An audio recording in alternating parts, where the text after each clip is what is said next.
maana Mungu wetu anaweza. Hata tukihangaika, Biblia inasema hakuna jambo lolote tunaweza tukajiongeza. Bwana Yesu asifiwe. Amen. Kwa kuhangaika kwetu, kwa kuteseka kwetu, yale ambayo tutajiongeza ni magonjwa. Yale ambayo yatatulemea ni mambo mazito. Kwa kuhangaika kwetu, mbona tuhangaike na tunaye mwenye anatuhangaikia. Bwana Yesu asifiwe. Tunaye mwenye anatushughulikia, mwenye anatuambia tusihangaike kwa maana yeye anaweza. Yeye ni Mungu mwema, Mungu mwaminifu, amejawa na neema. Tusihangaike kwa maana anatupenda. Tusihangaike kwa maana ufalme wa mbinguni wenye watakubali kuhangaikiwa na yeye atawajalia neema, yeye atawashughulikia kwenye majaribu yao, yeye atawainua kwa maana yeye ni Mungu mwaminifu. Bwana Yesu asifiwe. Amen.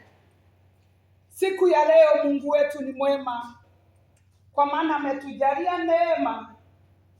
Nataka tuingie katika neno la Mungu katika Warumi 12 hapo 1. Biblia inasema ya kwamba basi ndugu zangu, nawasihi kwa huruma zake Mungu, itoeni miili yenu iwe dhabihu iliyo hai. Haleluya. Itoeni miili yenu iwe dhabihu iliyo hai. Katika Warumi 12:1. Haleluya. Basi ndugu zangu, nawasihi kwa huruma zake Mungu, itoeni miili yenu iwe dhabihu iliyo hai, takatifu, ya kumpendeza Mungu, ndiyo ibada yenu yenye maana. Bwana Yesu asifiwe. Amen. Kama tunataka ibada yenye maana, ibada yenye ni takatifu, lazima tutoe miili yetu iwe dhabihu iliyo hai, dhabihu ambayo inaweza ikampendeza Mungu. Ni kumaanisha ya kwamba kuna dhabihu ambayo sio hai, kuna dhabihu ambayo tunatoa kama hatujajitakaza, lakini Mungu anasema itoeni miili yenu. Kwa hivyo katika kutoa miili yetu kama dhabihu iliyo hai, kuna baraka. Bwana Yesu asifiwe.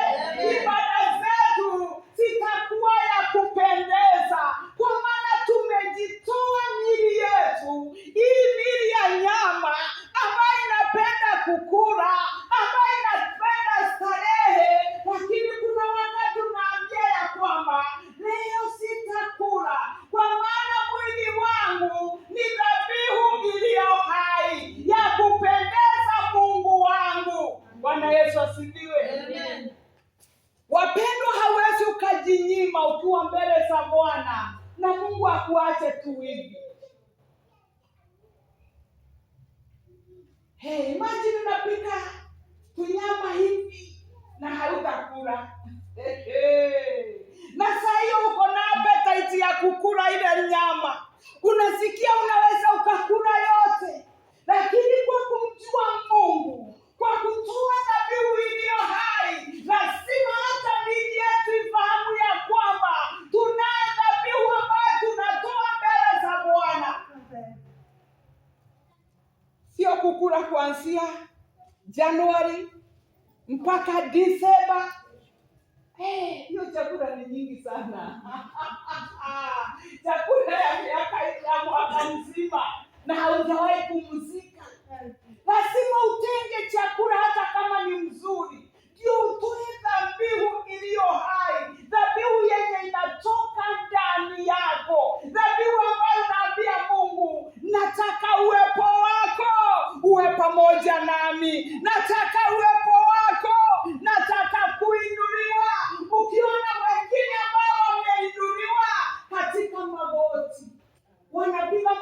wakati wakiwa mbele za Bwana.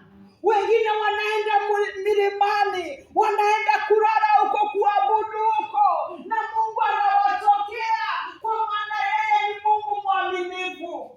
Bwana Yesu asifiwe. Alitokea Danieli yenye tulisoma hapa, wakati mfalme aliota ndoto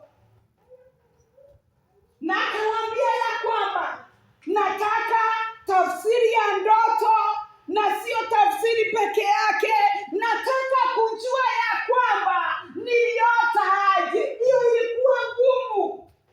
Wachawi walishindwa, wengine wote walishindwa, lakini Danieli wakati alifunga na kuomba wakiwa na Shadraka na Meshaki na Abednego, Mungu akamtokea kwa ndoto, kwa maana alipata mtu mwaminifu, alipata mwenye amejinyima, amejifunga kamba kabisa, anasema sitatoka hapa mpaka unibariki. Haleluya. Naye Mungu sababu ni mwenye huruma, Mungu ni mwaminifu. Saa zingine sisi ndio hatuombi,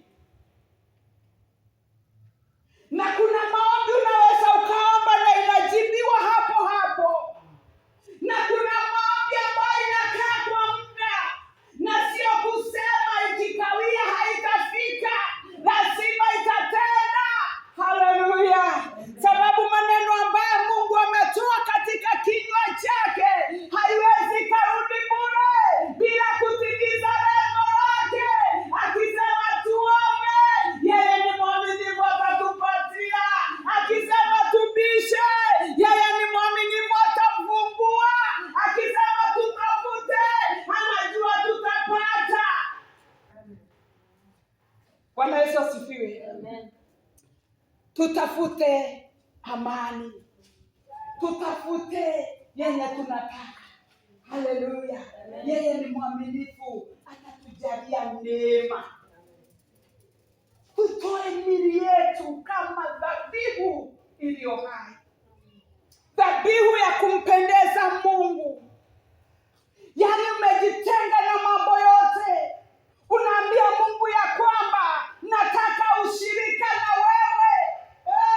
Nataka ushirika na wewe, nataka ushirika na wewe. Wakati unamwambia unataka ushirika na yeye, lazima atakunenea. Yeye ni Mungu mwaminifu. Najua ya kwamba siku ya leo tumekuja kuomba, tumekuja kuambia Mungu asante. Mwaka uko karibu kuisha, tumwambie Mungu asante. Yeye ametutendea, na hata yeye imebaki, tunaamini Mungu wetu atatenda jambo. Yeye ni Mungu asiyeshindwa. Yeye ni Mungu asiyeshindwa. Hatuwezi tukajua vile Mungu wetu anafanya kazi, lakini anatuambia tuombe. Hiyo peke yake. Anatuambia tuombe. Tukishaomba tunamwachia hiyo ingine, tukimpelekea mizigo yetu. Tusirudi na ile mizigo, tumwachie, tumwambie mimi Baba sitaweza, nimebeba mizigo yangu miaka nyingi, lakini siku ya leo nimeitoa mwili yangu iwe dhabihu iliyo hai ya kukupendeza. Ibada yetu iwe na manukato mazuri ya kupendeza Baba Mungu wetu. Bwana Yesu asifiwe. Amen. Kwa hivyo nataka tuombee familia zetu, tuombee taifa letu. Taifa inagoja wewe, inagoja wewe uombe, ufunge, ulie katika madhabahu ya Bwana, ukimwambia tunataka mabadiliko, tunataka uwepo wako katika nchi yetu, tunakuhitaji Baba. Yeye ni mwaminifu, mwenye atasimama kwa ile pengo, Mungu atatujalia neema. Tuombe kwa ajili ya kanisa. Tuombe kwa ajili ya wapendwa wetu. Kuna wale hawajui kama wameokoka ama hawajaokoka. Wako hapo tu katikati. Ama hujawaiona kama wale watu. Wako hapo tu katikati. Wakiitwa wale wameokoka, yeye atakimbia. Akiitwa Isa nyingine hata huko atakimbia. Hajielewi. Bwana Yesu asifiwe. Tuwaombee kwa maana Mungu anawahitaji. Mungu anawapenda. Wale fugufugu wanaweza afanya mambo yote, lakini sisi tujue ya kwamba tumepewa mamlaka, kwa maana tunaweza yote, mambo yote katika yeye atutiaye nguvu. Haleluya! Tunaweza yote siku ya leo. Kwa maombi yetu tunaweza tukabadilisha hali. Na ndio Mungu, Danieli alisema ya kwamba Mungu, nimekushukuru kwa maana wewe ndiye ambaye unabadilisha majira. Wewe ndiye ambaye unabadilisha hali. Majira yetu ni Mungu atabadilisha. Katika kuomba, katika kumwamini, katika kumtegemea, yeye ni Mungu mwaminifu. Tutoe miili yetu. Kufunga sio rahisi. Wakati unafunga ndio unasikia ndio unataka kukula zaidi. Ndio unasikia hamu ya chakula. Lakini ukijiachilia kwa Mungu, siku ya kwanza ndio inakuanga na shida. Siku ya pili, ukifika siku ya tatu, wewe umekuwa mtu mzuri. Nimejipata nimefunga hata siku 10. Na niliota kwa ndoto ikaniambia enda mlimani katika siku 10, omba na nitakutendea. Bwana Yesu asifiwe. Amen. Nikaambia Mungu, siku 10 ni nyingi sana, na saa hii niko na njaa. Siwezi nikafunga siku 10 aje na sijakula. Hapana. Nikaambia Mungu, ni katika ndoto, kama nitafunga kwanza nikule sai, sababu mimi niko na njaa. Nikasikia neno imeniambia ya kwamba unaanza kufunga sai. Bwana Yesu asifiwe. Na hivyo ndio nilifanya. Nikafunga siku 10 na nilikuwa mgonjwa. Nikaenda kuruseni nikamaliza siku 3. Nikiwa tu kwa mlimani, nikiwa naomba, nikamaliza siku 3. Nikarudi nyumbani, siku 10 haijaisha. Lakini yeye niliomba Mungu, kama ndiwe umeniambia hivyo nitatii sauti yako. Nipe amani. Na ni kweli Mungu akanipatia amani.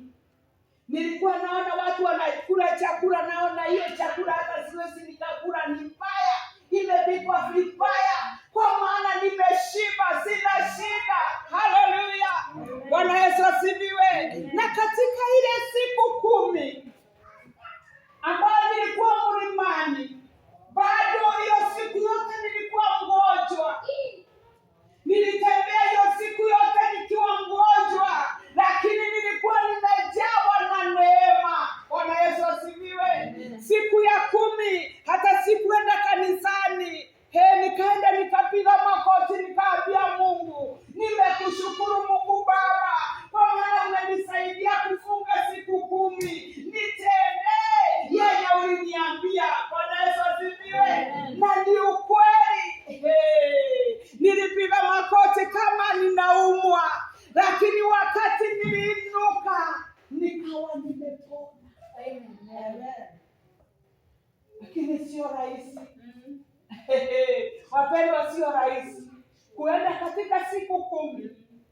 sio rahisi, lakini wema wa Mungu, tukijawa na wema wa Mungu, Mungu atatutia nguvu. Lakini nashangaa tukiambiwa tufunge siku moja inakuwa ngumu. Hata utaona wengine tuliambia tufunge hawawezi wakakuja, sababu wanajua walikula kitambo. Lakini hakuna maombi mzuri kama maombi ya kufunga. Ni gharama, lakini maombi ni kazi, lakini inafanya kazi. Kufunga sio rahisi, na kufunga si uende ukijionyesha umefunga. Wakati ule unakuwa mzuri sana hata kama haujakula, kwa maana kuna neema, kuna neema. Mungu amekujaza neema, neema. Tunatembelea neema, haleluya, tunatembelea neema. Neema ya Mungu ituzunguke, neema ya Mungu izunguke familia zetu, haleluya. Walio wagonjwa wakapone katika ile neema, wapokee uponyaji katika jina la Yesu. Kwani ni jambo gani lililo ngumu kwake? Tuitoe miili yetu iwe dhabihu, haleluya, dhabihu iliyo hai, dhabihu ya kumpendeza Mungu. Bwana Yesu asifiwe. Amen. Hata tuombe hiyo mambo yote, tuombe taifa yetu, tuombe familia zetu, tuombe kanisa, tuombe vijiji zetu, tuombe Mungu pia atakujalia neema, tuombe maadui zetu wenye hawatutakii mazuri. Wewe wako na unawajua na unawatambua, hata unaweza ukawataja kwa majina yao. Wewe kwa maana wewe unajua, na ni kweli unajua ni maadui zako. Lakini Biblia inatuambia ya kwamba tusilipize mabaya kwa mabaya, tuwapende, tuwaombee katika jina la Yesu. Sasa tuamke tuipe dhabihu moja. Wewe usikie kwa uhuru ya kutaja hata mangumu yote ambayo imekulemea. Mungu yeye ni mwaminifu, ni Mungu Baba wetu. Tuamke katika jina la Yesu. Anaweza, anaweza, anaweza, Mungu anaweza.